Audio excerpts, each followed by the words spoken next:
Buenos días, hermanos. Gracias al Señor la oportunidad de poder estar nuevamente con ustedes. Siempre es una gran bendición poder venir y compartir con la iglesia, con los hermanos. Y bueno, les traigo saludos de nuestra iglesia en La Habana, Cuba, la Iglesia Bautista Nueva Vida, en Nuevo Vedado. Hemos estado también orando por ustedes desde allá y agradecidos al Señor por la oportunidad que nos ha dado de poder estar en compañerismo en el Evangelio, orar unos por otros, preocuparnos unos por otros. Así que les traigo saludos de la iglesia y esperando en el Señor pues que ustedes también puedan visitarnos alguna vez. La invitación está hecha. Hermanos, es una oportunidad tremenda compartir la palabra de Dios en esta mañana. En el pasaje que leía hace unos minutos el pastor Víctor, ahí en Primera de Juan, capítulo 4, 1 al 6. Pero me gustaría comenzar el sermón en esta mañana trayendo un dato interesante acerca de un objeto musical. En el mundo de la música y específicamente los coleccionistas, hay un instrumento que es muy valioso, muy costoso, un instrumento, un violín, de la marca Stradivarius. Y estos violines son muy especiales y pueden llegar a costar hasta $10 millones. Son tesoros por su sonido único, por su antigüedad, por la historia que los acompaña, porque fueron hechos a manos por uno de los mejores luthiers que ha habido en la historia. Este hombre se llamaba Antonio Stradivarius, por eso se llama así estos violines. Y estos instrumentos son escasos, son valiosos, son muy apreciados por expertos, por músicos de todo el mundo. Y en el año 2011, en un programa de televisión, un hombre llegó a una tienda con un violín y este hombre decía que este violín era un Stradivarius. Tenía la etiqueta interna, tenía el barniz envejecido, tenía detalles clásicos. Todo indicaba que podía tratarse de un auténtico violín Stradivarius. El dueño del violín estaba muy emocionado porque pensaba que podría hacerse millonario con la venta de este instrumento. Pero los compradores no se dejaron impresionar por las apariencias. Llamaron a un experto en violines antiguos y después de examinarlo, su madera, su construcción, los detalles internos, dio su veredicto. Era una falsificación. Parecía verdadero, parecía legítimo, pero no era auténtico. Parecía una obra maestra, pero en realidad era solamente una imitación que en lugar de valer más de $10 millones, quizás costaba unos $100 o $200, no más que eso.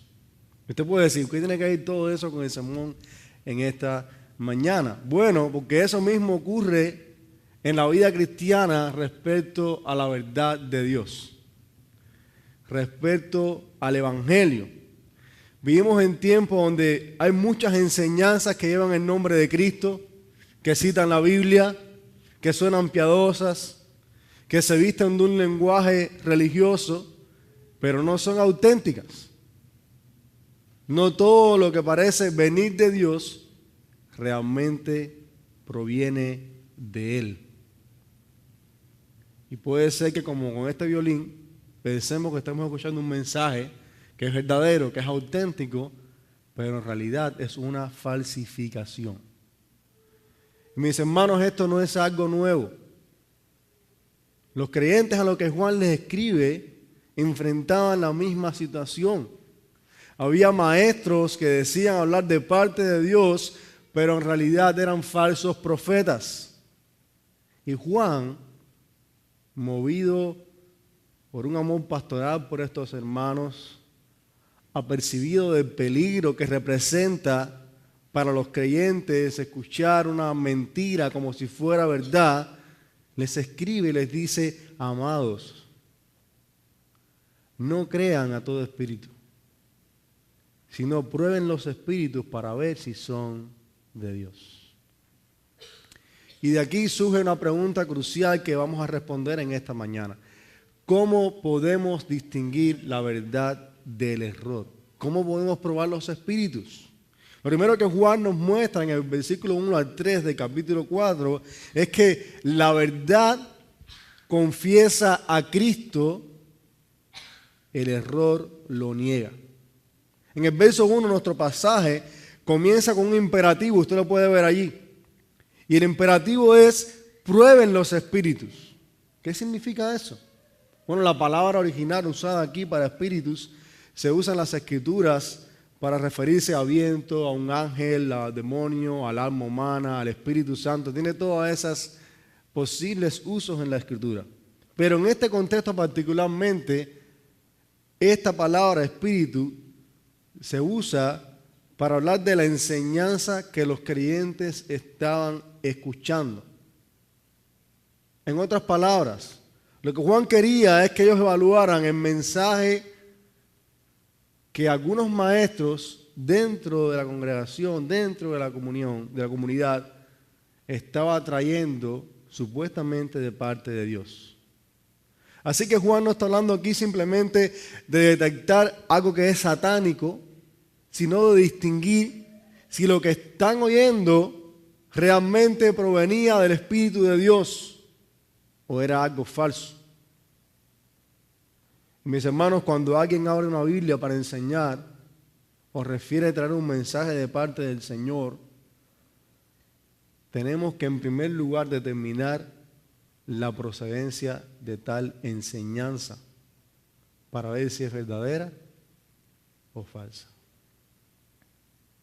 Lo que Juan llama a hacer a esos creyentes y por ende también a nosotros es a examinar, comparar, poner a prueba lo que oímos. Y la manera que tenemos para ponerlo a prueba es el evangelio verdadero. Porque no todo lo que suena espiritual viene del Espíritu de Dios. Y si no viene del Espíritu de Dios, entonces no debemos creerlo. Juan dice: no crean a todo espíritu, sino prueben los espíritus para ver si son de Dios. Así que antes de creer, hay que comprobar. Y Juan dice: porque muchos profetas han salido al mundo, y esa fue una realidad de su tiempo, y es una realidad también de nuestro tiempo. Siempre han existido falsos mensajeros. Y hasta que venga Jesucristo, van a seguir surgiendo falsos mensajeros. ¿Cómo podemos reconocerlos? Juan nos da la respuesta en los versículos 2 y 3. En esto ustedes conocen el Espíritu de Dios. Todo espíritu que confiesa que Jesucristo ha venido en carne es de Dios. Y todo espíritu que no confiesa a Jesús no es de Dios. Y este es el espíritu del anticristo, del cual ustedes han oído que viene y que ahora ya está en el mundo. Hermano, Juan enseña a estos cristianos cómo determinar cuando alguien habla verdaderamente de parte del Señor. Los que lo hacen confiesan que Jesucristo ha venido en carne. Usted puede preguntarse, ¿qué significa eso? Bueno, la palabra carne aparece solamente aquí, en este pasaje, para referirse a la persona de Jesucristo. Implica que como Hijo eterno de Dios, Jesús se hizo verdaderamente humano. Y esa es una verdad fundamental que nosotros creemos.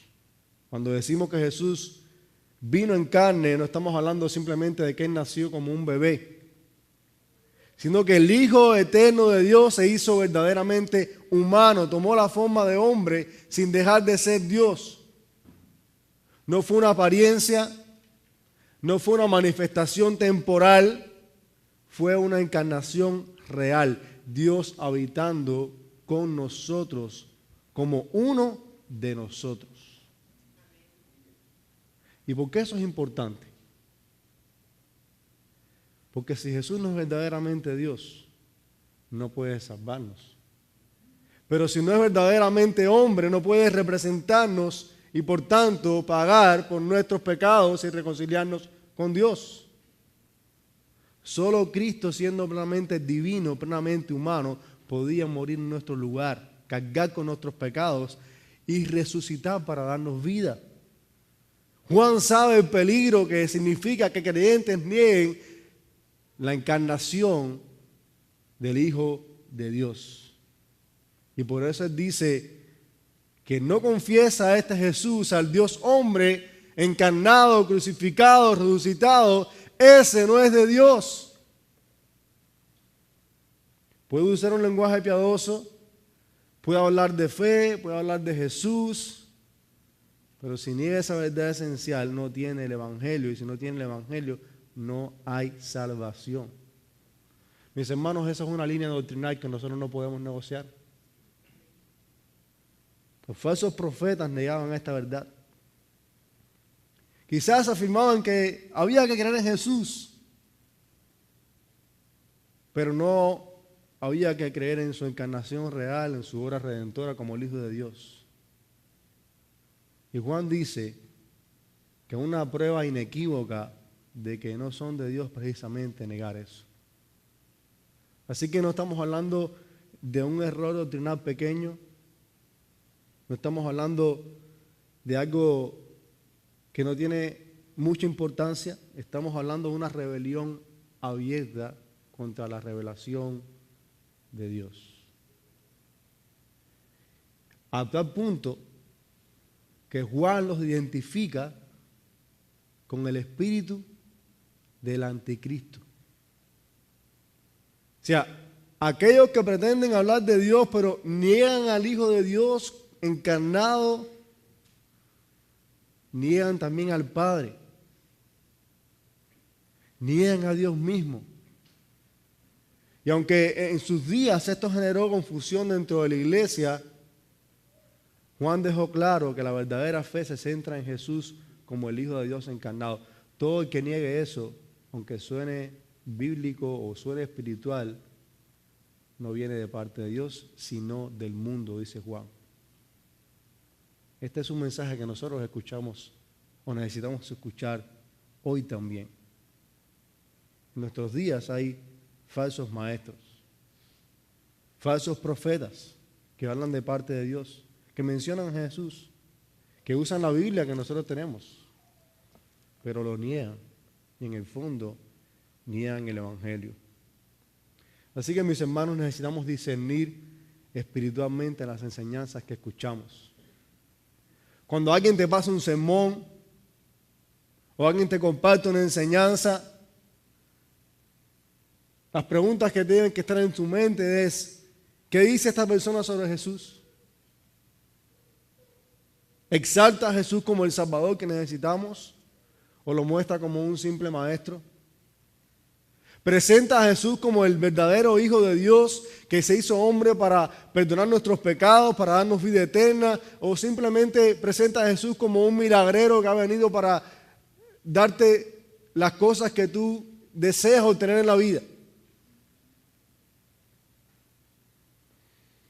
Estamos asediados por estos falsos profetas por todas partes. Y lo más peligroso es que muchos de ellos no vienen de afuera. Salen de dentro de la iglesia. Y Juan nos recuerda con su enseñanza que necesitamos aferrarnos a la verdad del Evangelio que nos ha sido revelada. Cristo vino en carne, murió por nuestros pecados, resucitó. Nuestra fe, nuestra esperanza, nuestra salvación, nuestra firmeza en la vida cristiana dependen de abrazar con todo nuestro corazón esas verdades. Y si alguien no tiene ese mensaje en el centro, aunque diga que viene de parte de Dios, es un anticristo. Y debemos rechazar tal mensaje. Así que, ¿cómo distinguimos la verdad del error? En primer lugar, la verdad confiesa a Cristo, el error lo niega. Pero en segundo lugar, ¿Cómo podemos distinguir la verdad del error? La verdad se aferra a la enseñanza apostólica. El error la ignora. Fíjese que después de enseñar a los creyentes sobre este criterio principal para distinguir quién es de Dios o no, confesar que Jesucristo vino en carne, ahora Juan anima y afirma a estos hermanos y les dice en el versículo 4, hijos míos, ustedes son de Dios y han vencido a los falsos profetas. Juan no está simplemente elogiando a estos creyentes, les está recordando su identidad delante del Señor.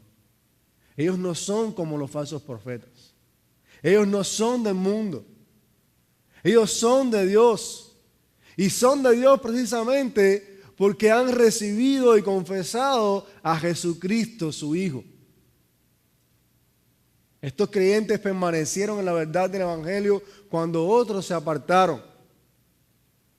La expresión han vencido trae la idea de una victoria pasada que tiene repercusiones en el presente y en el futuro. En otras palabras, los que salieron de la comunidad evidenciaron que no eran de Dios, pero los que permanecieron sin dejarse seducir por las falsas enseñanzas evidenciaron su victoria sobre el engaño y la seguridad de que cuentan con los recursos para no ser engañados en el futuro. ¿Y de dónde proviene esa seguridad? Dice Juan, porque mayor es el que está en ustedes que el que está en el mundo. Mis hermanos, la victoria de los creyentes sobre el error no tiene fundamento en nuestras fuerzas, en lo que nosotros podemos lograr. El fundamento de nuestra victoria está en el Señor en quien hemos creído. Cristo, por su Espíritu, es más grande que el espíritu de error que opera en el mundo. La razón por la cual nosotros como cristianos podemos distinguir, resistir y permanecer a pesar de las falsas enseñanzas es porque la presencia de Dios está con nosotros. Si Dios retira su presencia de nuestra vida y de la vida de su iglesia, somos presa fácil para el error. Pero si Él está con nosotros, nada ni nadie nos puede separar de Él. Y ahí radica nuestra victoria, mis hermanos. Y aquí podemos hacer una pausa para hablar de la importancia que tiene para una iglesia que los pastores de la iglesia permanezcan llevando a la iglesia donde Jesús, afirmando, haciendo crecer la iglesia, conformándola por su palabra al carácter de Cristo. Esa es la responsabilidad de los pastores. No es apuntar a su persona. No es que la iglesia sea construida alrededor de lo que él piensa que es el ministerio. La labor pastoral tiene como propósito fundamental que la iglesia mire a Cristo todo el tiempo de su peregrinación hasta que Cristo venga por ella. Eso es lo que puede hacer que la iglesia permanezca firme contra las falsas enseñanzas. El Espíritu de Dios que está en nosotros nos enseña que Jesús es el fundamento inamovible de una vida cristiana que no se deja arrastrar por el error. Y eso, mis hermanos, es lo que distingue a los creyentes del mundo. Es lo que determina si somos de Dios o no. Que mi vida como cristiano esté anclada en la persona de Jesucristo. Y Juan establece ese contraste. Mira lo que dice en el versículo 5. Ellos son del mundo. Por eso hablan de parte del mundo. Y el mundo los oye. Así que mientras Juan afirma a los cristianos, diciéndole, ustedes son de Dios, está diciendo, aquellos que no reconocen que Jesucristo ha venido en carne, son del mundo.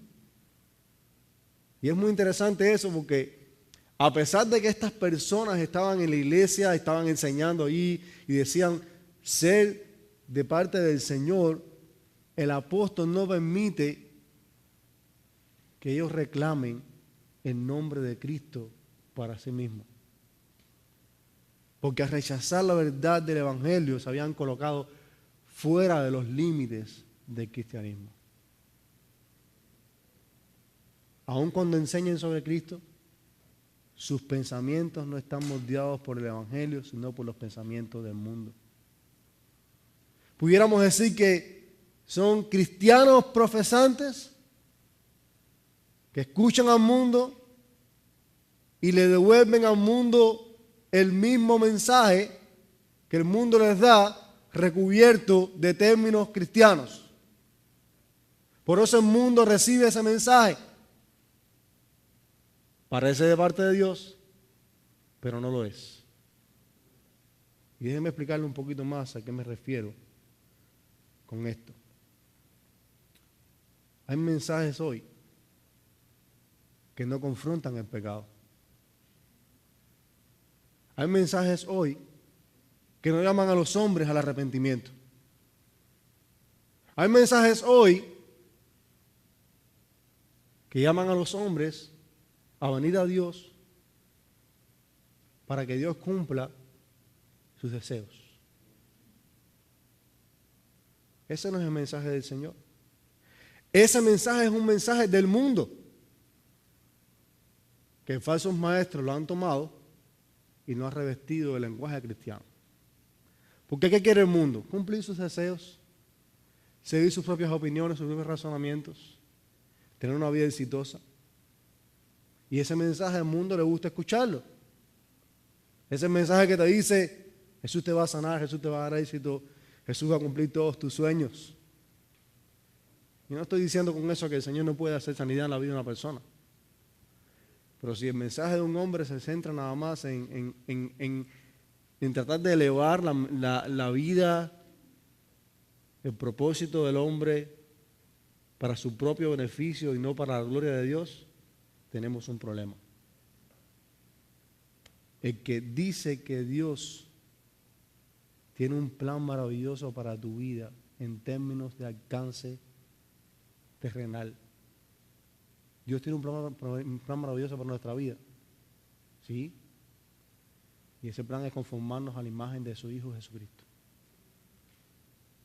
No es darte todo lo que tú quieres en la vida, no es darte dinero, posesiones, casa, carro y que seas una persona plenamente feliz con las cosas terrenales. Dios puede hacer eso. Quizás algunos de ustedes tengan esas posesiones. Gloria a Dios por eso. Úsela para su reino. Pero eso no es el mensaje del Evangelio. El mensaje que le gusta escuchar al mundo es el mensaje que dice, lo mejor está por venir. ¿Han escuchado esos mensajes por ahí? El mensaje que dice, desata, recibe, y toda clase de lenguaje que eleva al hombre por encima de su verdadero problema con Dios, que es su pecado y su necesidad de reconciliación. Y sobre todas las cosas es el mensaje que no trae gloria a Dios, cuyo centro es la vida del hombre y sus intereses finitos y terrenales. Mis hermanos, cada vez que usted escucha un mensaje como ese, salga corriendo. No pierda su tiempo en prestarle oído a tales cosas. Los cristianos necesitamos construir nuestra vida sobre el mensaje que los apóstoles predicaron. La verdad se conoce por su raíz. Y la raíz del mensaje que nosotros hemos recibido es la enseñanza apostólica. Juan dice en el versículo 6, nosotros somos de Dios. El que conoce a Dios, ¿qué hace? Nos oye. El que no es de Dios no nos oye. En esto conocemos el espíritu de la verdad y el espíritu del error. Cuando Juan dice nosotros, no se refiere solamente a él, sino a los que permanecen en la verdad apostólica. Es decir, el evangelio predicado por los apóstoles, el evangelio que se centra en Cristo, revelado en las Escrituras. Y estas palabras de Juan confrontan la idea de que toda experiencia espiritual es válida. Nosotros tenemos ese mismo problema hoy en día. El movimiento ecuménico te dice que no importa lo que tú creas, si eleva tu experiencia espiritual. Pero Juan está diciendo aquí no. Hay un solo mensaje verdadero, reconciliador y que realmente puede darle vida espiritual al hombre, y ese mensaje es el mensaje del Evangelio. Mira lo que dice Juan aquí en su carta, primer capítulo. Lo que existía desde el principio, lo que hemos oído, lo que hemos visto con nuestros propios ojos, lo que hemos contemplado, lo que han tocado nuestras manos, esto escribimos acerca del verbo de vida. Y la vida se manifestó, nosotros la hemos visto y damos testimonio y les anunciamos a ustedes la vida eterna que está con el Padre y se manifestó a nosotros. Lo que hemos visto y oído, les proclamamos también a ustedes para que también ustedes tengan comunión con nosotros. En verdad nuestra comunión es con el Padre y con su Hijo Jesucristo. Ese es el mensaje del Evangelio. ¿Qué es lo que dice Juan? Lo que hemos visto y oído. Él fue un testigo ocular de la vida, muerte y resurrección de Jesucristo. Él no entregó un mensaje que él se inventó. Él entregó el mensaje que había recibido de parte del Señor. Así que no hay un mensaje nuevo, no hay una nueva revelación para eso que dicen por ahí, Dios me dijo, o de anoche tuve un sueño, tuve una visión. No, hermanos. Lo que hemos recibido como creyentes hoy es el mismo el mensaje del Evangelio que los apóstoles recibieron y que predicaron. Es el único mensaje que puede mantenernos seguros, que al oírlo y obedecerlo, evidenciamos que somos de Dios. Aquellos que reclaman ser apóstoles, profetas, pero niegan las Escrituras, ignoran lo que los apóstoles enseñaron, no son de Dios, son del diablo, son del mundo. No debemos escucharlos.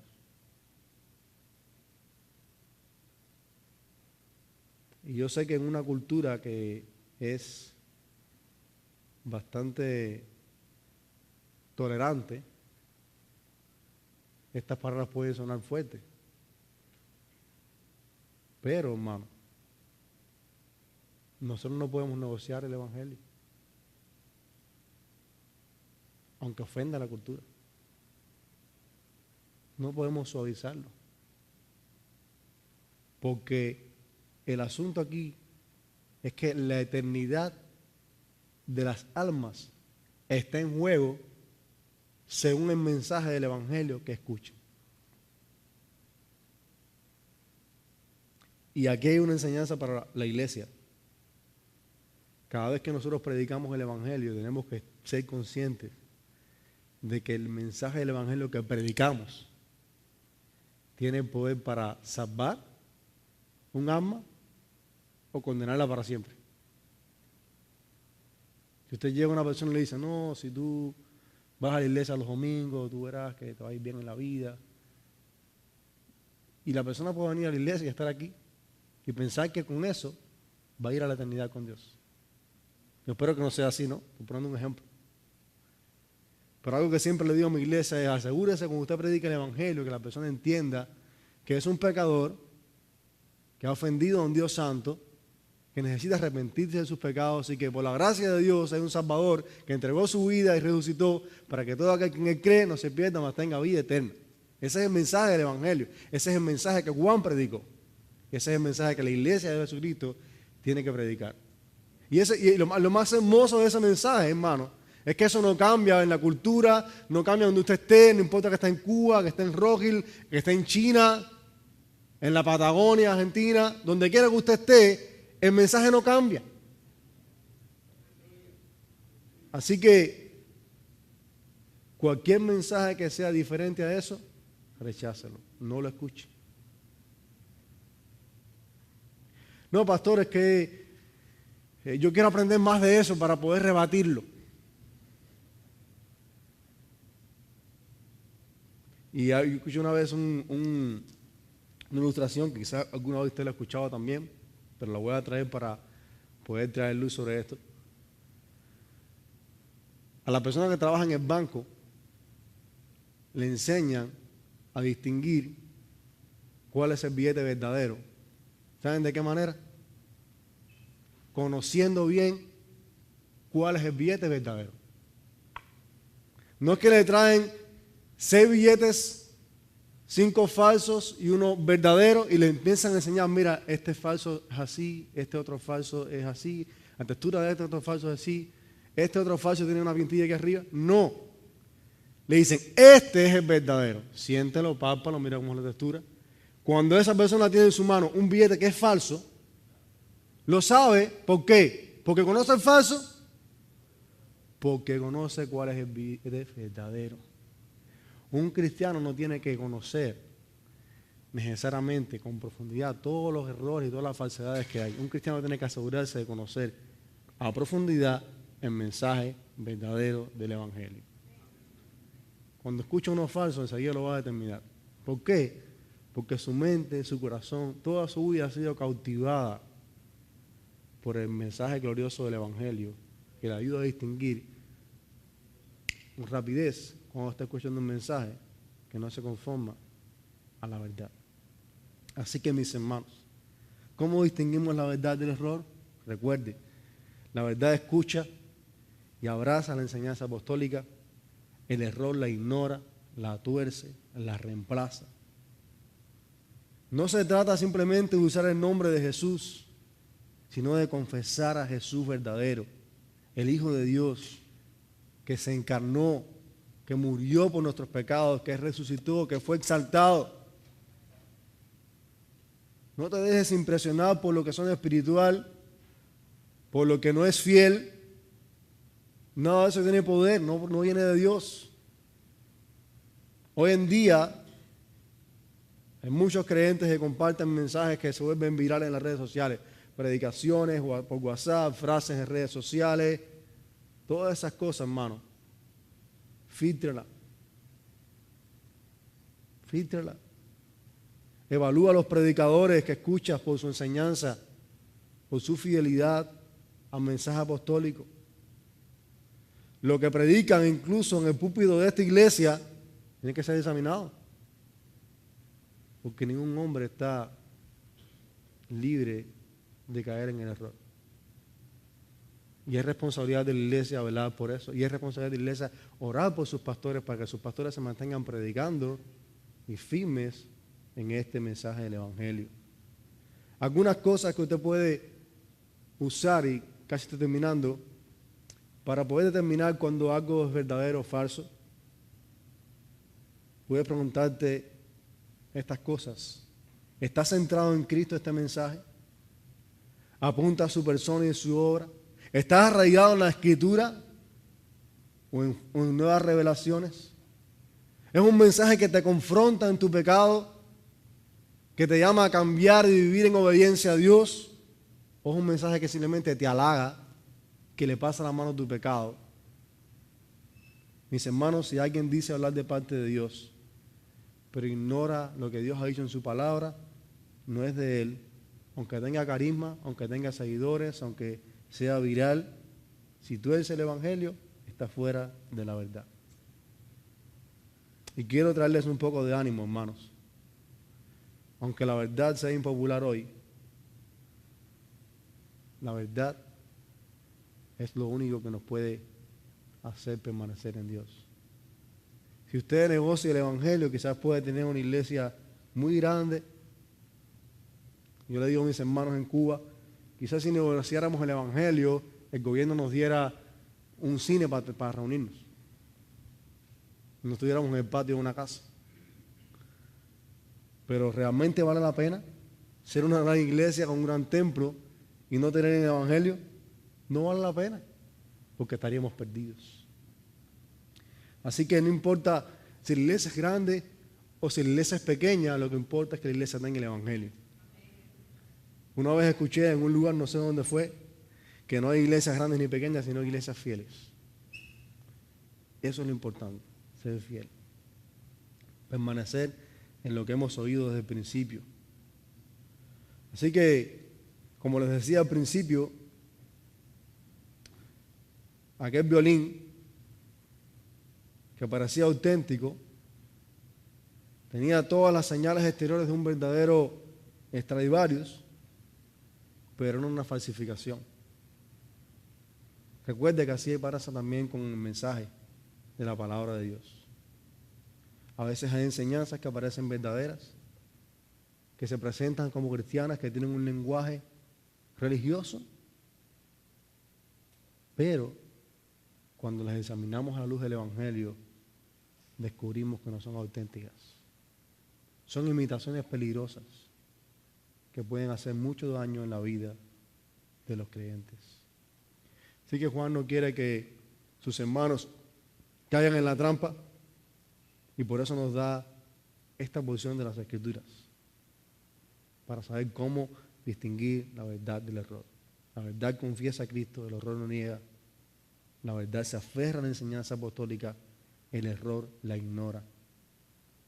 Así que mis hermanos, mientras estamos en esta batalla espiritual, una batalla por la verdad, recuerde este refrán que usamos en Cuba.